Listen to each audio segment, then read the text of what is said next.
조선 후기 한 여인이 겪어야 했던 혹독한 시련. 그녀는 버림받았지만 꺾이지 않았습니다. 숨겨진 재능을 깨닫고 그녀는 상술의 세계로 뛰어든다. 누구도 예상치 못한 그녀의 변신. 이제 그녀는 돌아온다. 빼앗긴 모든 것을 되찾기 위한 통쾌한 복수가 시작된다. 그는 모든 것을 잃고 그녀 앞에 무릎 꿇는다. 그녀의 선택은? 한적한 시골 마을에 봄밤의 고요함이 내려앉았습니다. 살랑이는 바람은 복사꽃 향기를 실어 나르고 등불빛이 번지는 재연의 가옥에서는 밤늦도록 혼례잔치가 이어졌습니다. 오늘은 재연 도련님과 연화 아가씨의 혼례날이었습니다. 연화는 이제 막 20살이 된 어리고 단아한 자자였으나 재연의 가문은 몰락한 양반가에 속했고 연화의 집안 또한 그리 넉넉지 않아 서로에게 덕이 될 것이라는 어른들의 판단 아래 정략 결혼이 추진되었습니다. 연화는 평생 보아온 정갈한 살림과 조용히 책을 읽는 것을 즐겼으나 그녀의 비범한 재능은 아직 누구에게도 온전히 드러나지 않은 채 마음속 깊이 숨겨져 있었습니다. 그는 훤칠한 키에 준수한 외모를 지녔다고 소문이 자자했지만 그의 눈빛은 어딘가 모르게 경박하고 오만한 기운을 풍기고 있었습니다. 재현은 방으로 들어서자마자 연화를 훑어보듯 응시했습니다. 연화는 고개를 숙이고 조용히 앉아 있었습니다. 그녀의 심장은 쿵쿵 하고 거칠게 뛰어올랐습니다. 잠시 침묵이 흘렀습니다. 연화는 숨조차 제대로 쉴 수 없었습니다. 그때였습니다. 재현의 입술 사이에서 차가운 말이 흘러나왔습니다. 겨우 이런 계집이라니 소문과는 한참 다르구나. 이리 볼품없는 용모라니 어찌 나의 짝이 될 수 있겠습니까? 그의 목소리에는 실망감과 혐오가 가득했습니다. 연화의 심장이 철렁 내려앉았습니다. 그녀는 고개를 들 수 없었습니다. 온몸에 피가 거꾸로 솟는 듯한 모멸감을 느꼈습니다. 대체 어찌 된 일입니까? 선을 볼 때에는 이렇지 않았습니다.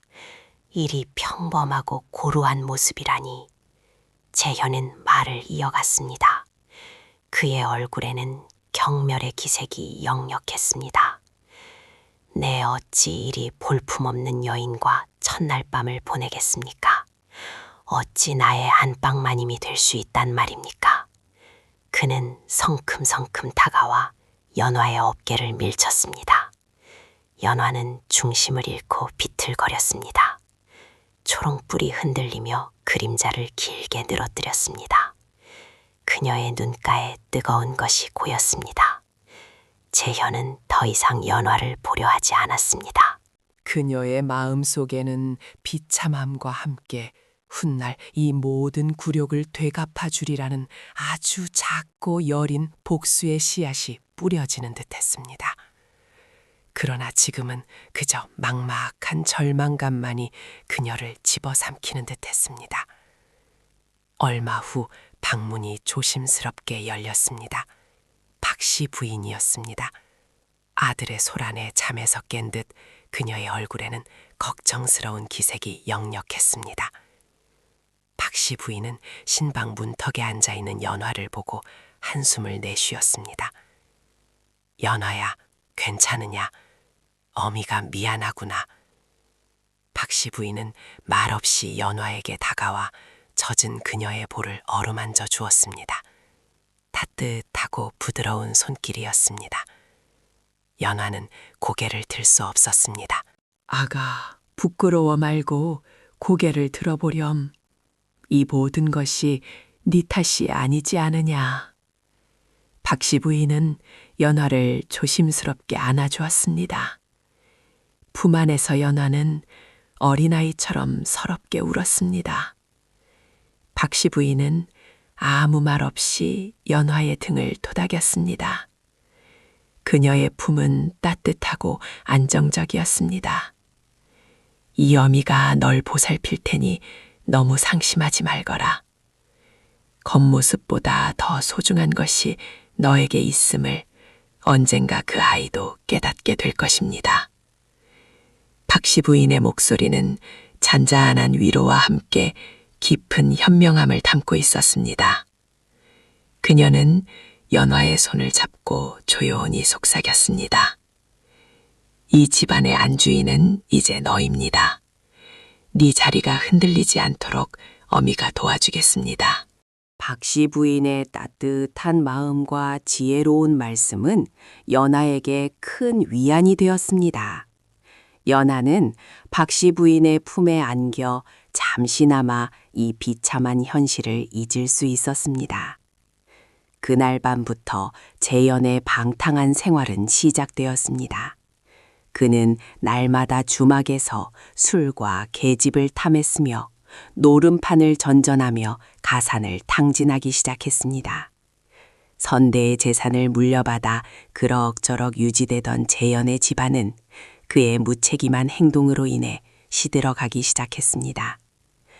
봄밤의 싸늘한 공기 속에서 연화는 홀로 깨어 있었습니다. 그녀의 마음 속에는 숫자에 대한 명민함과 함께 이 모든 시련을 이겨내고 굳건히 일어서리라는 강인한 의지가 작게나마 움트고 있었습니다.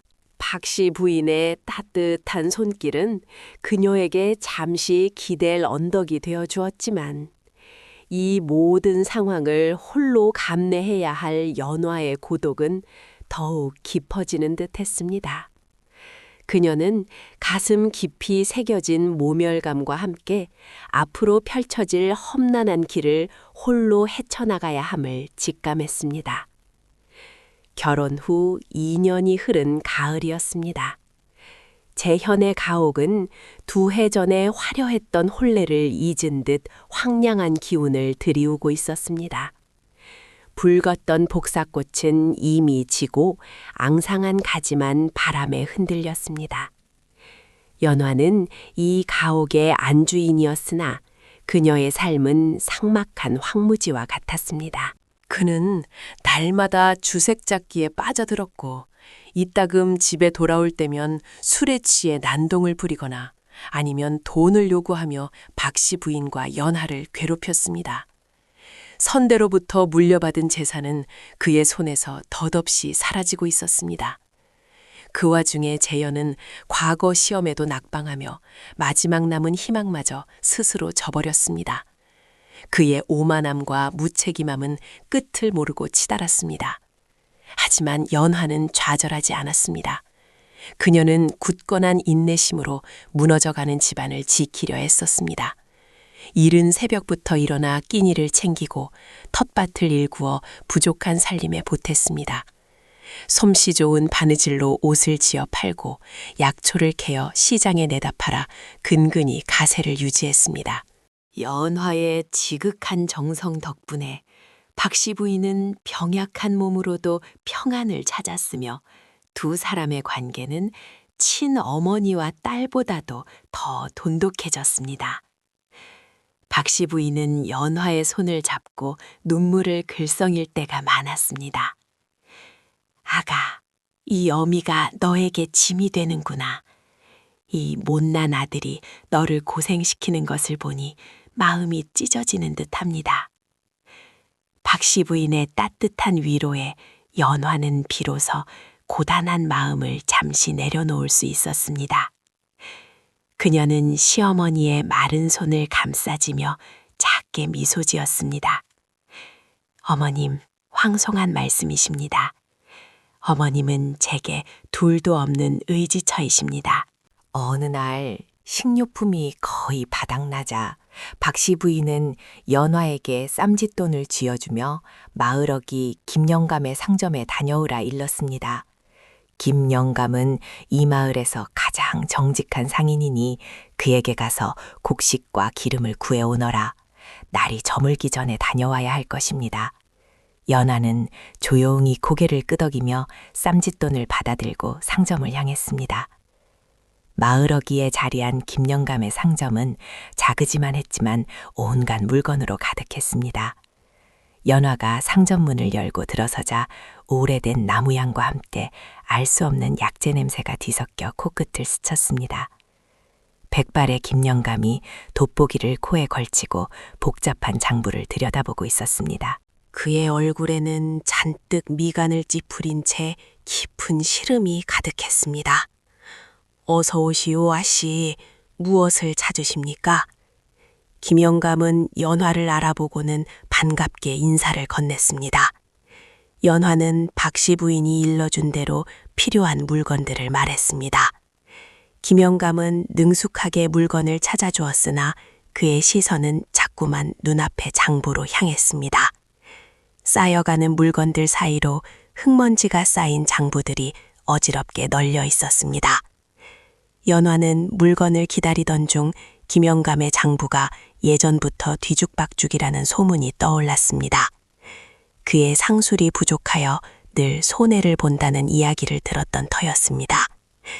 김영감님, 혹 장부 정리가 어려우십니까? 제가 잠시 도와드려도 괜찮겠습니까?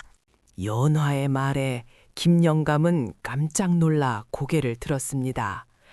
허허, 아씨께서 이런 누추한 일에 신경 써주시다니요. 부끄러울 따름입니다. 요새 눈도 침침하고 머리도 굳어 계산이 자꾸 틀립니다 그려. 김영감은 멋쩍게 웃으며 장부를 연화에게 내밀었습니다. 연화는 조심스럽게 장부를 받아들었습니다. 오래된 종이에서는 묵은 냄새와 함께 세월의 흔적이 느껴졌습니다. 그녀는 장부의 글씨들을 훑어보았습니다. 며칠치 맷줄과 매입 내역, 외상 기록 등이 뒤죽박죽 섞여 있었습니다. 연화의 눈빛은 순식간에 날카롭게 변했습니다. 그녀의 시선은 숫자 하나하나에 집중되었고 머릿속에서는 계산이 번개처럼 스쳐 지나갔습니다. 영감님, 이달 초에 팔았던 삼배 두 필값이 누락되었습니다. 그리고 지난주에 들여온 소금 10포의 단가가 잘못 기록되어 있습니다. 연화의 정확한 지적에 김영감은 깜짝 놀랐습니다. 그가 급히 장부를 다시 확인하자 연화의 말이 틀림없음을 깨달았습니다. 아씨께서는 어찌 이리 밝으십니까? 나는 평생 상점을 운영했어도 일이 한눈에 들여다보지 못했으니 말입니다. 연화는 김영감의 칭찬에 작게 미소 지었습니다. 그녀는 다음 장부를 펼쳐들고는 막힘없이 잘못된 부분들을 찾아내어 수정하기 시작했습니다. 오랜 시간 엉망으로 쌓여있던 김영감의 장부는 연화의 손길 아래 빠르게 질서를 찾아갔습니다. 그녀의 손은 망설임이 없었고 숫자를 읽는 눈빛은 마치 오랜 스승처럼 명쾌했습니다. 김영감은 연화를 보며 감탄사를 연발했습니다. 아씨께서는 실로 비범한 재능을 지니셨습니다. 일이 복잡한 계산을 단숨에 풀어내시고 셈에 밝으시니 그는 잠시 생각에 잠기다니 조심스럽게 말을 이었습니다. 요즘 세상은 변하고 있습니다. 양반의 핏줄과 유교의 도리도 중요하지만 재물을 다루는 수완과 지혜가 더 귀한 시대가 올 것입니다. 아씨 같은 분이 세상에 나와 큰 뜻을 펼치셔야 하는데 김영감의 말은 연화의 마음에 깊이 박혔습니다. 상업이 천대받던 시대였지만 그의 말 속에는 시대의 변화를 읽는 현명함이 담겨 있었습니다. 연화는 장부를 정리하며 잃어버린 줄 알았던 자신의 숨겨진 재능을 다시금 확인했습니다. 그녀의 마음속에는 작은 희망의 씨앗이 움트는 듯 했습니다. 이 재능이 어쩌면 그녀가 스스로 설 수 있는 길이 될지도 모른다는 막연한 기대감이 피어났습니다. 연하는 김영감의 장부를 깔끔하게 정리해주고 필요한 물건들을 챙겨 집으로 돌아왔습니다. 그녀의 발걸음은 이전보다 한결 가벼웠으나 가옥 문턱을 넘어서자마자 들려오는 재현의 주정 섞인 목소리에 그녀의 희망은 다시금 현실의 차가운 벽에 부딪히는 듯했습니다. 그는 또다시 술을 취해 난동을 부리고 있었습니다. 연하는 품에 안은 보따리를 꽉 쥐었습니다. 그로부터 3년 후 초여름 재현의 가옥은 폐허가 되어 쓰러지고 있었습니다. 한때 당당했던 기와지붕은 주저앉았고 대문은 이미 뜯겨나가 아무나 드나들 수 있는 빈터가 되었습니다. 뜨거운 햇볕 아래 마당에 돋아난 잡초들은 무성하게 자라 이 집의 몰락을 더욱 처참하게 드러냈습니다. 재현은 선대의 재산을 탕진하고 빚을 감당하지 못해 결국 가옥마저 잃고 마을을 떠난 지 이미 오래였습니다. 그는 이제 마을 사람들의 입에 오르내리는 한심한 이름일 뿐 더 이상 그 누구에게도 기댈 수 없는 존재가 되었습니다. 연화는 그 허물어진 털을 물끄러미 바라보았습니다. 그녀의 눈빛에는 한때 품었던 희미한 기대감조차 남지 않았습니다. 낡은 초가집 한 칸, 그마저도 새를 얻어 살게 된 작은 방에서 박씨 부인은 연약한 몸으로 누워 있었습니다. 오랜 병환과 아들의 방탕함으로 쇠약해진 그녀는 마지막 남은 기력을 다해 연화의 손을 잡았습니다. 연화는 박씨 부인의 곁을 지키며 그녀의 손을 꼭 쥐었습니다. 박씨 부인의 눈에는 애틋함과 미안함이 가득했습니다. 연화야, 어미가 너에게 짐만 되는구나. 박씨 부인은 가늘게 떨리는 목소리로 말했습니다. 연화는 고개를 저으며 눈물을 글썽였습니다. 어머님, 그런 말씀 마십시오. 어머님은 제게 마지막 남은 가족이십니다. 박씨 부인은 힘겹게 미소 지으며 자신의 머리맡에 놓인 낡은 자개함을 가리켰습니다. 이것이 어미가 너에게 줄 수 있는 마지막 것이다. 선대부터 내려오던 귀한 물건이니 너에게 작은 도움이 될 것이다. 이것으로 네가 다시 일어설 작은 발판이라도 마련하거라. 어미는 너의 지혜와 재능을 믿는다. 연하는 조심스럽게 자개함을 열었습니다. 그 안에는 세월의 흔적이 묻어나는 금화 몇잎이 고요히 빛나고 있었습니다. 작은 유산이었지만 연하에게는 그 어떤 보물보다 값진 어머니의 사랑과 믿음이 담겨 있었습니다. 그제야 연하는 박씨 부인의 따뜻함과 현명함이 자신에게 얼마나 큰 위안과 도움이 되는지 다시금 마음속 깊이 새겼습니다. 연하는 뜨거운 눈물을 흘리며 고개를 끄덕였습니다. 이제 그녀는 더 이상 물러설 곳이 없었습니다. 이 작은 금화가 그녀의 비밀스러운 도약을 위한 첫 씨앗이 될 것이었습니다. 연화는 자기암 속 금화와 함께 김영감을 다시 찾아갔습니다. 김영감은 이미 연화의 비범한 재능을 알아본 터였습니다. 그는 연화의 결심을 듣고 깊이 감탄하며 그녀의 상술 멘토링을 본격적으로 시작했습니다. 아씨, 돈이란 흐르는 물과 같습니다. 샘에 밝은 것도 중요하지만 그 물길을 읽고 때에 맞춰 씨앗을 뿌리는 지혜가 더욱 중요합니다. 김영감은 시장의 흐름을 읽는 법, 물건을 싸게 들여와 비싸게 파는 법, 사람의 마음을 얻는 상술 등을 연화에게 밤늦도록 가르쳤습니다. 연하는 스펀지처럼 모든 지식을 흡수했습니다. 그녀는 김영감의 지도를 받아 시골 장터 한편에 작은 포목점을 비밀리에 꾸리기 시작했습니다. 허름한 행상 노점이었지만 연화는 정성껏 비단을 정리하고 손님을 맞을 준비를 했습니다. 어느 초여름날 연화의 작은 포목점이 문을 열었습니다. 장터의 왁자지껄한 송 속에서도 연화의 포목점은 단아하면서도 깔끔한 모습으로 사람들의 시선을 끌었습니다. 그때 허름한 옷차림의 어린 소녀가 연화의 가게 앞을 서성했습니다.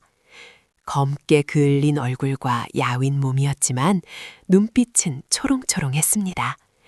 그녀의 이름은 화란이었습니다. 부모를 일찍 여의고 떠돌이 생활을 하던 화란은 연화의 온화한 눈빛에 이끌려 가게 앞으로 다가왔습니다. 아가씨, 혹 일손이 필요하십니까? 제가 무엇이든 돕겠습니다.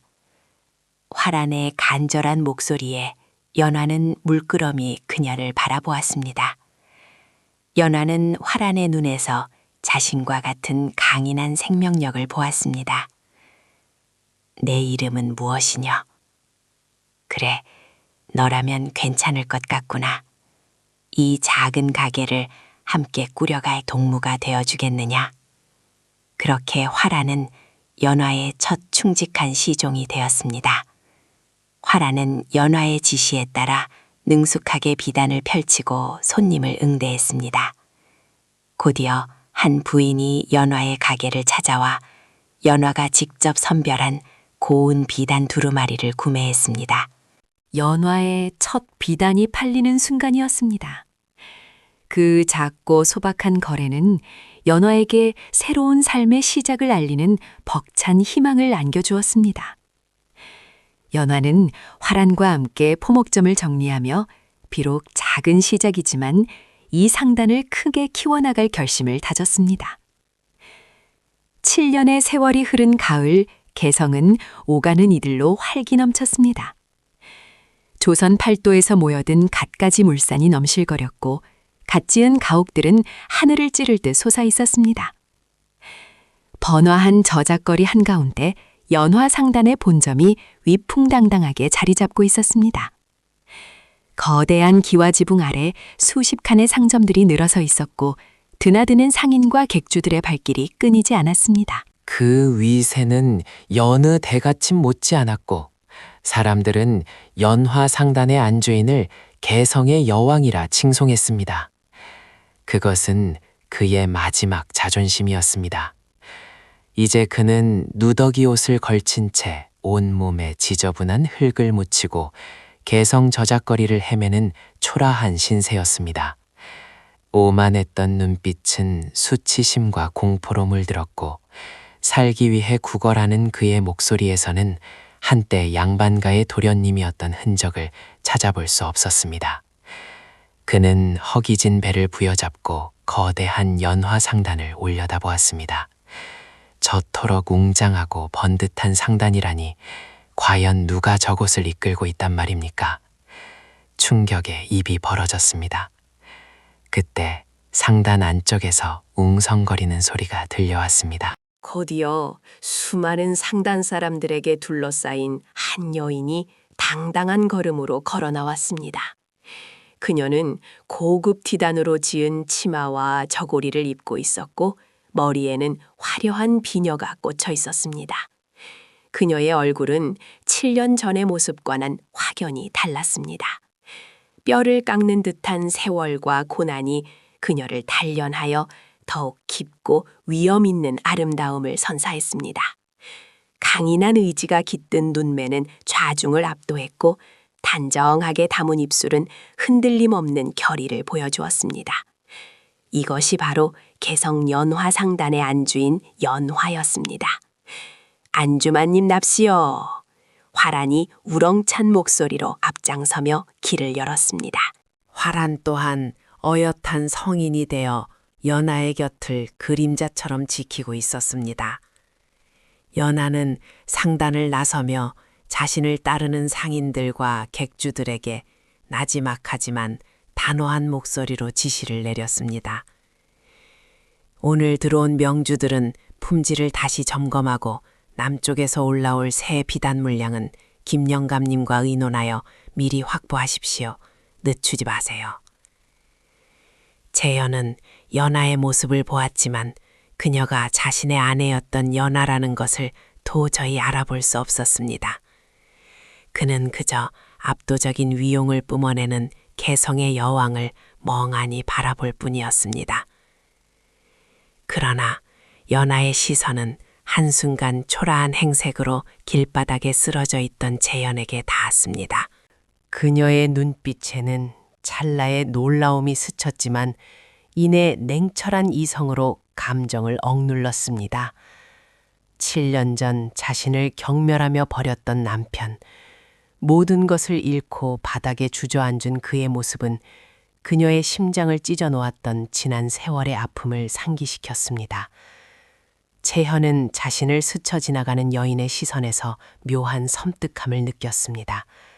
그리고 그녀의 목소리, 낯설지만 어딘가 익숙한 그 음성에 그의 뇌리를 스치는 파편들이 있었습니다.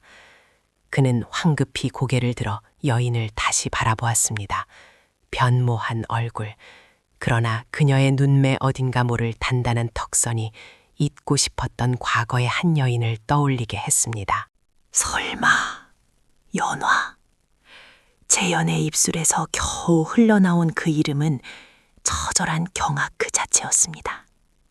불가능하다고 여겼던 진실이 눈앞에 펼쳐지자 그의 심장은 마치 얼음 송곳에 꿰뚫린 듯 싸늘하게 굳어버렸습니다. 그는 자신의 눈을 비볐습니다.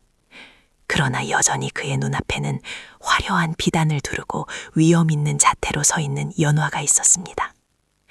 자신을 소박맞고 쫓겨났던 볼품없다 모욕했던 그 여인이었습니다. 자신은 거지 신세로 바닥을 기고 있는데 그녀는 하늘처럼 높은 곳에 앉아 있었습니다. 과거 그의 방탕함과 오만함이 마침내 그를 몰락으로 이끄는 이토록 잔혹한 순간이었습니다. 그때였습니다. 멀리서 우르르 몰려오는 인파와 함께 고을의 최사또가 나타났습니다.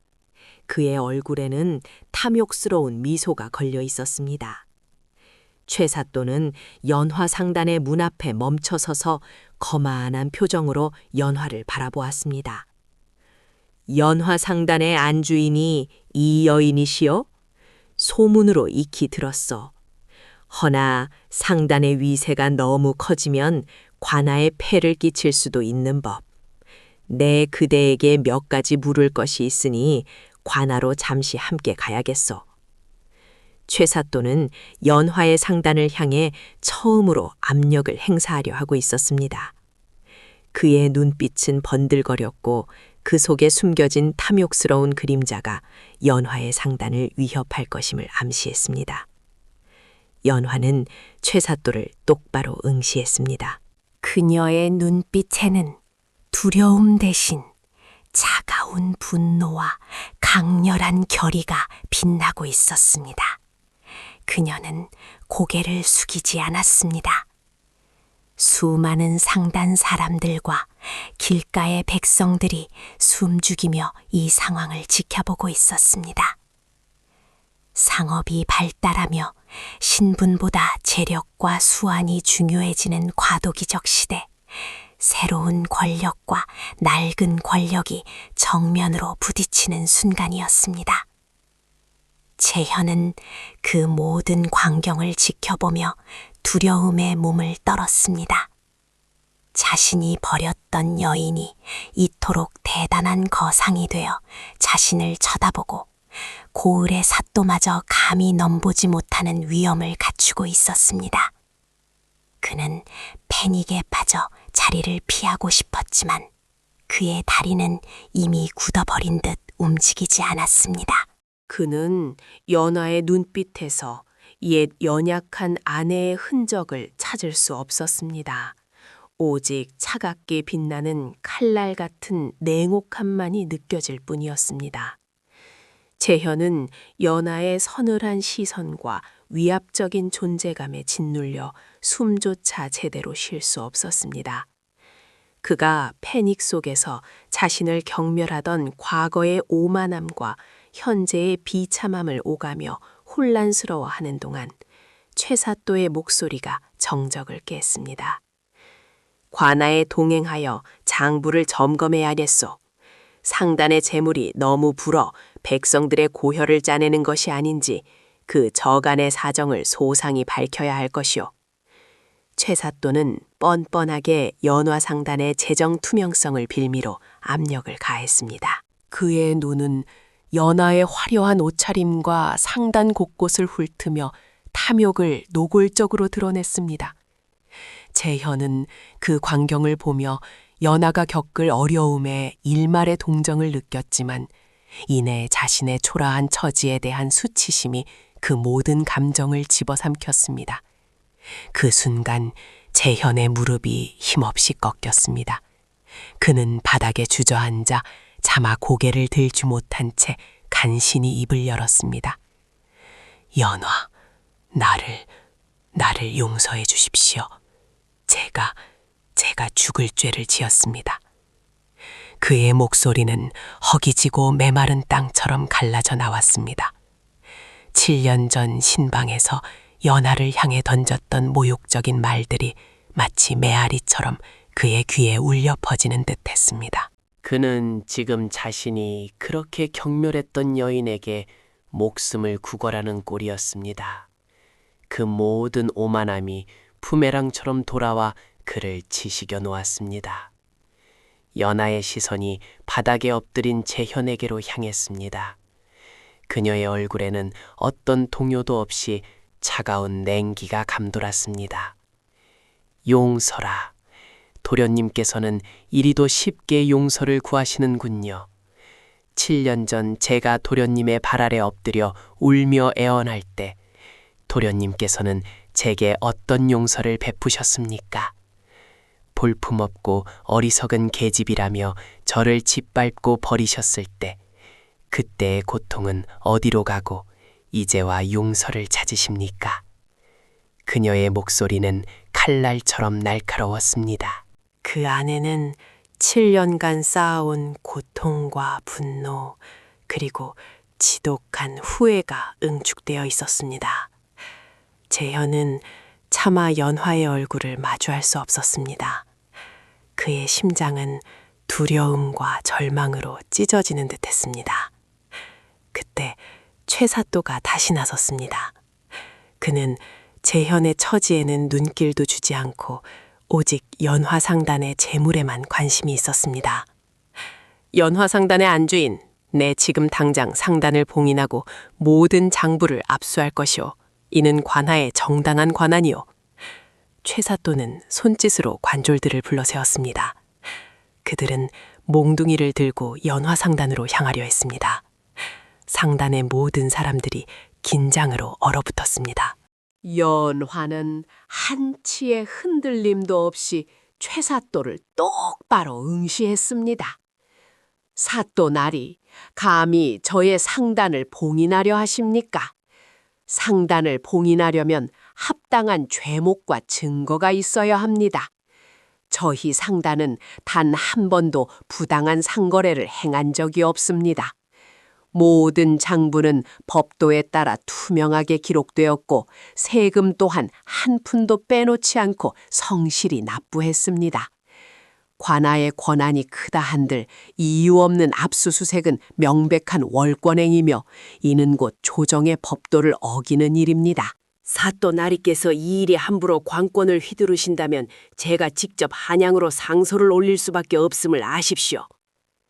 연하의 목소리는 나지막했지만 그 속에는 거대한 바위처럼 흔들림 없는 힘이 실려 있었습니다. 그녀는 수년간 쌓아온 상업적 지식과 법도에 대한 이해를 바탕으로 최사또의 부당한 요구를 정면으로 반박했습니다. 그녀의 곁에 서 있던 김영감은 흐뭇한 표정으로 고개를 끄덕였습니다. 그의 손에는 연하가 준비하라 일렀던 두툼한 서책 하나가 평범한 서책처럼 들려 있었습니다. 최사또는 연화의 당당한 태도와 논리적인 반박에 당황했습니다. 그는 연하가 이토록 법도에 밝고 담대할 줄은 예상치 못했습니다. 그의 얼굴에는 탐욕되신 당혹감과 분노가 스쳤습니다. 이 여인이 감히 나에게 한양 상소라니. 연화는 한 걸음도 물러서지 않았습니다. 그녀의 눈빛은 마치 맹수의 눈처럼 최사또를 꿰뚫었습니다. 제가 드린 말씀은 모두 사실입니다. 사또나리께서 어찌 저를 범할 수 있는지 그 증좌를 대시오. 최사또는 연화의 기세에 눌려 더 이상 말을 잇지 못했습니다. 그는 무리하게 일을 진행했다가는 오히려 자신이 역풍을 맞을 수 있음을 직감했습니다.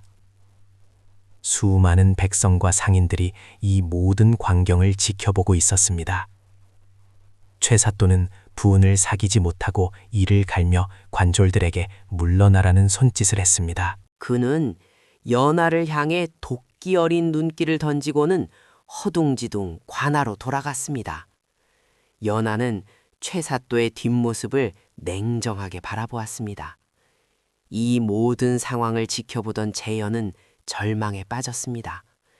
자신이 그토록 멸시했던 연약한 여인이 이제는 고을의 사또마저도 함부로 대하지 못하는 위험 있는 거상이 되어 있었습니다.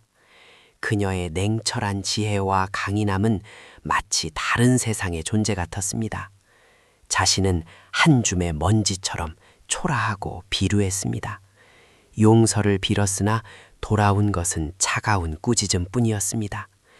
그의 가슴은 깊은 후회와 함께 자신의 비참함에 대한 절망으로 가득 찼습니다. 그는 연화가 던진 과거의 그림자 속에서 자신의 초라함을 뼈저리게 깨달았습니다. 최사또가 허둥지둥 관하로 물러간 지 한 달이 흘렀습니다. 그 한 달 동안 개성장터에는 팽팽한 긴장감이 감돌았습니다. 연화상단은 여전히 굳건히 자리를 지켰으나 최사또는 지난 치욕을 갚으려 호시탐탐 기회를 엿보고 있었습니다. 그의 탐욕은 더욱 깊어져 이번에는 연화에게 영모 혐의를 씌워 상단 전체를 뿌리째 뽑아버릴 흉계를 꾸몄습니다. 어느 날 개성장터 한복판에 관졸들이 들이닥쳤습니다. 최사또는 거만하게 가마에서 내려 연화를 향해 손가락질하며 고함을 질렀습니다. 연화 상단의 안주인 연화는 들으시오. 그대는 역적들과 내통하여 조정에 불온한 기운을 퍼뜨리려 하였소. 이는 곧 영모에 해당하는 대죄며 마땅히 그 상단은 국법에 따라 몰수되어야 할 것입니다. 장터는 순식간에 술렁였습니다. 상인들과 백성들의 눈에는 경악과 두려움이 서렸습니다. 연화는 평정심을 잃지 않고 최사또를 응시했습니다. 사또나리, 감히 저에게 영모 혐의를 씌우시는 겁니까? 어찌 근거 없는 비방으로 이리 많은 백성이 보는 앞에서 무고한 사람에게 대역죄를 뒤집어 씌우려 하십니까? 제가 상소를 올릴 것을 두려워하여 이리 거짓을 꾸미는 것이요?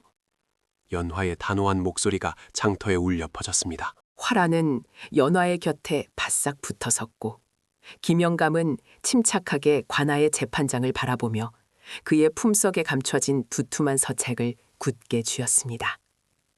재연은 군중 속에서 이 모든 상황을 망연히 지켜보고 있었습니다. 그의 눈에는 공포와 함께 연화에 대한 알 수 없는 경외감이 드리워졌습니다. 최사또는 연화의 말에 코웃음을 쳤습니다. 이 계집이 아직도 정신을 차리지 못했구나. 영모의 증거는 이미 확고하니 헛된 변명은 소용없을 것입니다.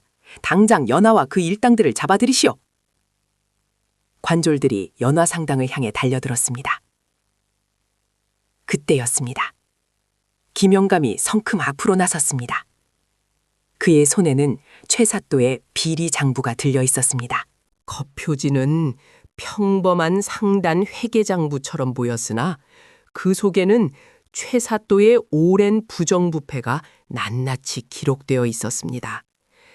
사또나리, 잠시 이 노윤의 말을 들어주십시오. 김영감의 목소리는 늙었지만 힘이 있었습니다. 연화 상단의 안주인께서는 영모와는 아무런 관련이 없습니다. 오히려 사또나리께서 백성을 등쳐온 탐관오리임이 이 장부에 소상히 기록되어 있습니다. 김영감은 비리 장부를 높이 들어 올렸습니다. 최사또의 얼굴은 핏기 하나 없이 하얗게 질렸습니다. 연화는 그 장부를 받아들고 재판장의 관례적인 판결대 앞으로 나섰습니다. 그녀는 침착하게 장부를 펼쳤습니다. 여기 기록된 바에 따르면 사또나리께서는 지난 3년간 백성들에게 부당한 세금을 수취하고 상인들에게 뇌물을 요구하여 축제에 오셨습니다. 또한 국고를 유용하고 자신의 사리사욕을 채우기 위해 무고한 백성들을 탄압해 오셨음이 명백하게 드러나 있습니다. 이 모든 비리는 저 김영감과 개성의 여러 상인이 목숨을 걸고 수집한 증좌입니다. 어찌 이런 분이 무고한 상인에게 역모를 씌울 수 있겠습니까? 연화의 목소리는 장터 전체를 압도했습니다. 백성들은 웅성거리기 시작했고 이내 분노의 함성이 터져 나왔습니다. 최사또는 사색이 되어 발버둥쳤습니다. 저것은 거짓입니다. 모두 연화 저 계집이 꾸민 짓입니다. 그러나 연화는 한치의 흐트러짐도 없이 장부를 든 채 관아 재판장 관리들에게 시선을 보냈습니다. 이 증좌가 거짓이라면 재판을 통해 낱낱이 밝혀주십시오. 저는 단 한 점의 부끄러움도 없습니다. 재판장의 관리들은 장부의 내용을 확인하고는 경악을 금치 못했습니다. 최사또의 비리가 너무나도 명백했기 때문입니다. 그들은 더 이상 최사또를 옹호할 수 없었습니다. 결국 그 자리에서 최사또의 파직이 결정되고 그는 즉시 관졸들에게 끌려가 투옥되었습니다. 탐욕에 눈멀었던 그의 몰락은 비참하고도 통쾌했습니다. 영화상단은 정의를 수호하고 승리했습니다. 백성들은 연화에게 환호했고 장터는 기쁨과 안도의 물결로 가득 찼습니다. 김영감과 화라는 연화의 옆에서 흐뭇한 미소를 지었습니다. 이 모든 광경을 지켜보던 재현은 깊은 충격에 휩싸였습니다. 자신이 멸시했던 연약한 여인이 이토록 지혜롭고 강인한 존재로 성장하여 탐욕스러운 사또마저 무너뜨리는 것을 눈앞에서 목격했습니다. 그의 가슴 속에는 이제껏 경험하지 못했던 경외감과 함께 자신이 저질렀던 과오에 대한 깊은 반성이 밀려들었습니다. 그는 자신의 어리석음과 오만함이 얼마나 큰 죄악이었는지 뼈저리게 깨달았습니다. 최사또가 물러난 지 2달이 지났습니다. 개성장토는 평온을 되찾았고 연화상단은 더욱 굳건히 자리매김하였습니다. 그러나 연화의 마음속에는 여전히 복잡한 상념들이 오가고 있었습니다. 상단의 모든 일이 순조로웠음에도 불구하고 그녀는 재현의 모습을 떨쳐낼 수 없었습니다. 그가 느꼈을 경외감과 반성이 진심인지 아니면 잠시 스치는 후회일 뿐인지 알 수 없었기 때문입니다. 어느 날 저녁 연화의 거처 문 밖에서 조심스러운 기척이 들렸습니다. 화란히 문을 열자 그 앞에는 남루한 옷차림에 야위었지만 전에 없는 비굴함과 진정으로 뉘우치는 기색이 역력한 재현이 서 있었습니다. 그는 이전에 오만하고 방탕했던 재현과는 확연히 다른 모습이었습니다. 고개를 숙인 채 차마 연화를 똑바로 쳐다보지도 못하는 그의 모습에서는 깊은 고통과 함께 진실된 참회가 느껴졌습니다. 재현은 연화의 앞에 무릎을 꿇었습니다. 그의 손에는 흙먼지가 잔뜩 묻은 작은 보따리가 들려 있었습니다. 연화, 아니 안주인 나리, 소인의 죄가 너무나도 커서 차마 고개를 들 수가 없습니다. 그의 목소리는 떨렸습니다. 지난 세월 소인의 어리석음과 오만함으로 마님께 헤아릴 수 없는 고통을 안겨드렸습니다. 마님을 사람 취급도 하지 않았고 가정을 등한시하며 재산을 탕진하였습니다. 허나 마님께서 보여주신 지혜와 강인함, 그리고 백선을 위하는 마음을 보며 소인은 이제야 깨달았습니다. 진정한 가치는 외모나 가문이 아니라 사람의 마음과 덕성에 있음을 말입니다. 재현은 주머니 속에서 작은 인장 하나를 조심스럽게 꺼냈습니다. 그것은 다름 아닌 재현의 가문 인장이었습니다. 잃어버린 가옥의 잔해 속에서 겨우 찾아낸 듯 여기저기 흙먼지가 묻어 있었습니다. 이것은 소인의 가문 인장입니다. 과거의 소인에게는 이것이 자존심의 전부였습니다. 허나 이제는 아닙니다. 마님께서는 소인의 자존심보다 훨씬 고귀한 가치를 지니신 분이십니다. 이 인장은 소인의 모든 오만함을 내려놓고 마님의 지도를 따르겠다는 맹세의 증표입니다. 그는 인장을 연화의 발치에 조심스럽게 내려놓았습니다. 이 인장은 권리의 상징이 아니라 자신의 모든 것을 내려놓는 자포자기로 보였습니다. 연하는 말없이 재현을 내려다보았습니다. 그의 눈빛은 진심으로 가득했습니다. 그러나 그녀의 마음은 쉽게 열리지 않았습니다.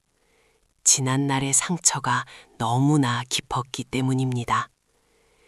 연하는 눈을 감고 박씨 부인의 따뜻한 손길과 김영감의 현명한 가르침을 떠올렸습니다.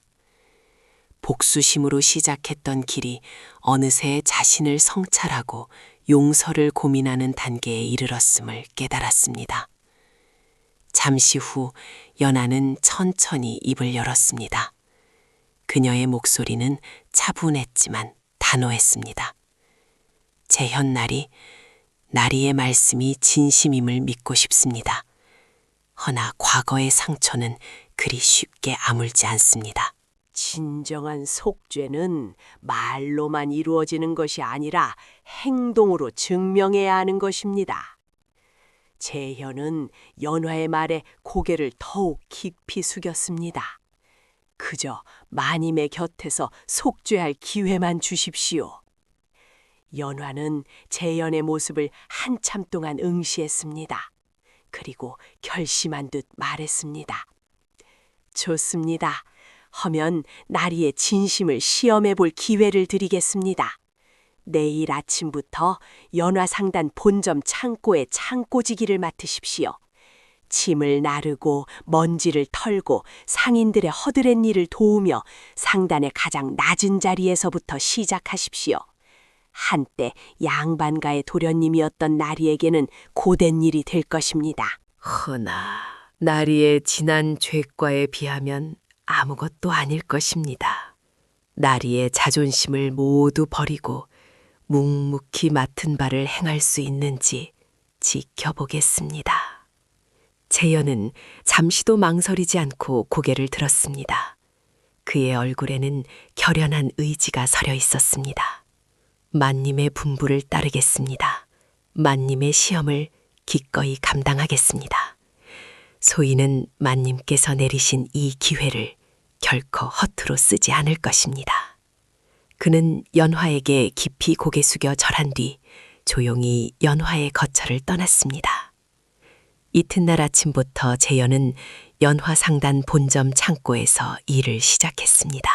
한때 호의호식하며 과거 시험 준비를 한다던 양반가 도련님은 이제 거친 삼배옷을 입고 무거운 짐을 나르며 이마에 땀방울을 송골송골 맺었습니다. 그는 묵묵히 곡식 부대를 옮기고 포목을 정리하고 바닥을 쓸었습니다. 다른 상인들의 멸시 어린 시선과 수군거림 속에서도 그는 아무런 불평 한마디 없이 맡은 일에만 집중했습니다. 거칠어진 손과 몸을 보며 재현은 지난날 자신의 오만과 무지를 뼈저리게 반성했습니다. 매일매일 이어지는 고된 노동은 그의 몸을 지치게 했지만 마음속의 오만을 씻어내는 과정이었습니다. 연화는 종종 상단 창고를 찾아 재현의 일하는 모습을 멀리서 관찰했습니다. 그의 묵묵한 태도와 흐트러짐 없는 자세는 연하의 마음속에 미묘한 감정의 파동을 일으켰습니다. 그녀의 곁에서 재현의 변화를 지켜보던 화라는 조용히 연하를 바라보았습니다. 얼마 후 박씨 부인 또한 소문을 듣고 연하상단 창고를 찾았습니다. 그녀는 아들의 초라하지만 성실한 모습에 가슴이 미어졌습니다. 한때 번듯했던 아들이 허드렛 일을 하는 것을 보니 안쓰러웠으나 한편으로는 진정으로 변화하려는 그의 모습에서 이전에 볼 수 없었던 희망의 빛을 보았습니다. 박씨 부인의 눈가에는 눈물이 고였지만 그녀는 말없이 아들을 지켜볼 뿐이었습니다. 그녀의 마음속에는 아들을 향한 연민과 함께 연하를 향한 깊은 미안함과 고마움이 교차했습니다. 연화는 재현의 변화를 지켜보며 깊은 고뇌에 빠졌습니다. 그의 진심은 분명했습니다. 하지만 과거의 아픔을 완전히 잊는 것이 과연 가능한 일일까? 용서란 무엇이며 그에게 어떤 관계를 허락해야 할까?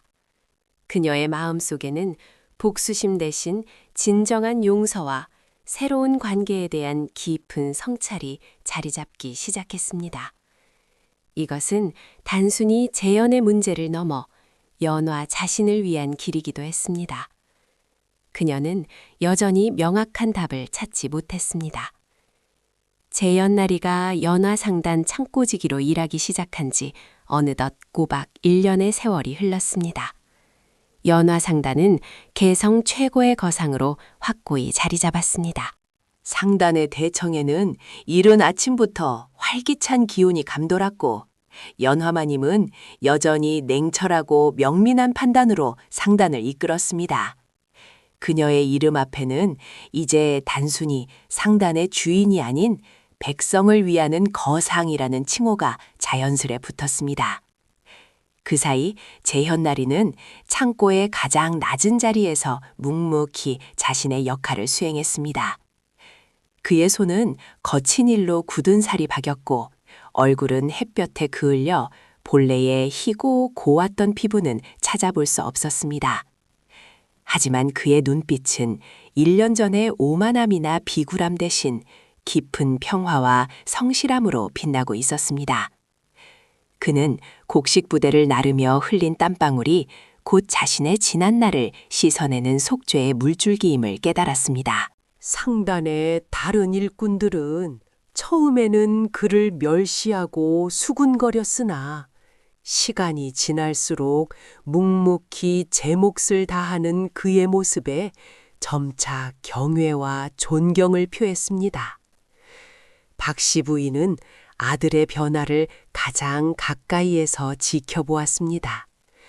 초라한 행색에도 불평 한마디 없이 성실하게 일하는 재현의 모습에서 그녀는 비로소 진정한 아들의 모습을 발견했습니다. 그를 바라보는 어머니의 눈가에는 더 이상 연민만이 아닌 자랑스러움과 희망이 가득했습니다. 박씨 부인은 연화를 찾아가 매번 깊은 감사의 마음을 전했습니다.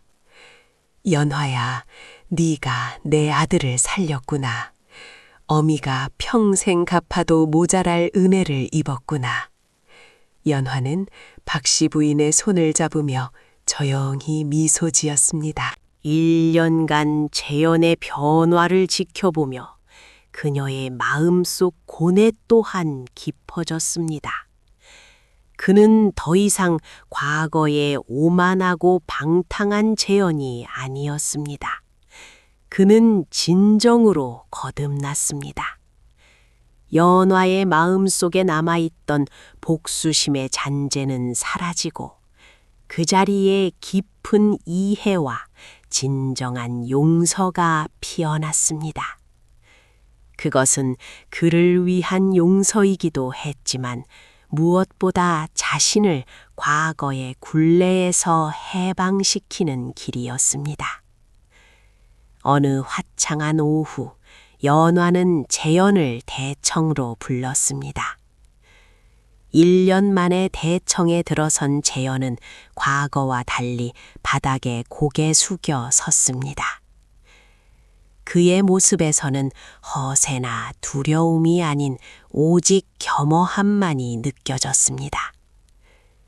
재연날이 연화가 차분히 입을 열었습니다. 지난 1년간 나리의 모습을 지켜보았습니다. 묵묵히 맡은 일을 수행하며 진정으로 참회하는 나리의 모습을 보며 저 또한 많은 것을 깨달았습니다. 재현은 아무 말 없이 고개를 더욱 깊이 숙였습니다. 나리의 죄과가 쉽게 사라질 리는 없습니다. 허나 나리가 흘린 땀과 지난 1년간의 고통은 나리의 마음을 정갈하게 만들었고 저의 마음 또한 움직였습니다. 저는 나리를 용서합니다. 연화의 말에 재현의 어깨가 미세하게 떨렸습니다. 그는 천천히 고개를 들었습니다. 그의 눈에는 뜨거운 눈물이 고여 있었지만 그 속에는 기쁨과 안도 그리고 새로운 다짐이 서려 있었습니다. 마님, 소인의 죄를 어찌 감히 그는 말을 잇지 못했습니다. 나리가 과거의 자신에게서 벗어나 새로운 사람으로 거듭났음을 저는 믿습니다. 연화는 그의 눈을 똑바로 바라보았습니다. 허니 이제 상단 창고지기 역할은 여기서 끝내십시오. 저는 나리에게 연화 상단의 새로운 책임을 맡기려 합니다. 재현은 놀라 고개를 들었습니다. 책임이라니요, 마님. 나리의 명민함과 상단을 향한 진심은 이미 충분히 증명되었습니다. 이제 연화 상단은 나리의 지혜와 성실함을 필요로 합니다. 나와 함께 이 상단을 이끌어갈 동반자가 되어 주십시오. 재연나리의 상업적 재능을 올바른 곳에 사용한다면 이 상단은 더 크게 번성하고 백성에게 더 많은 이로움을 줄 수 있을 것입니다. 연화의 제안은 재연에게 예상치 못한 것이었습니다. 그는 다시 한번 깊이 고개 숙였습니다. 마님의 은혜에 감흡할 따름입니다. 소인의 모든 것을 다해 마님과 연화상단을 위해 봉사하겠습니다. 과거의 어리석음을 잊지 않고 마님의 뜻에 따라 겸손하게 나아가겠습니다. 그날 이후 연화상단 대청에는 연화와 재연이 나란히 앉아 상단의 일을 논하는 모습이 자주 목격되었습니다. 재현은 연화의 지혜로운 결정을 존중하고 자신의 경험과 통찰을 더하여 상단의 발전에 기여했습니다. 돌은 더 이상 과거의 상처로 얽매인 부부나 주인과 하인이 아닌 상호 존중과 신뢰를 바탕으로 한 진정한 동반자가 되었습니다. 김영감은 이들의 모습을 흐뭇하게 바라보았습니다. 저것 보십시오, 마님. 진정한 제목은 흙 속에 묻혀도 언젠가 빛을 발하는 법이지요. 마님께서 뿌린 용서의 씨앗이 이리도 아름다운 열매를 맺었습니다.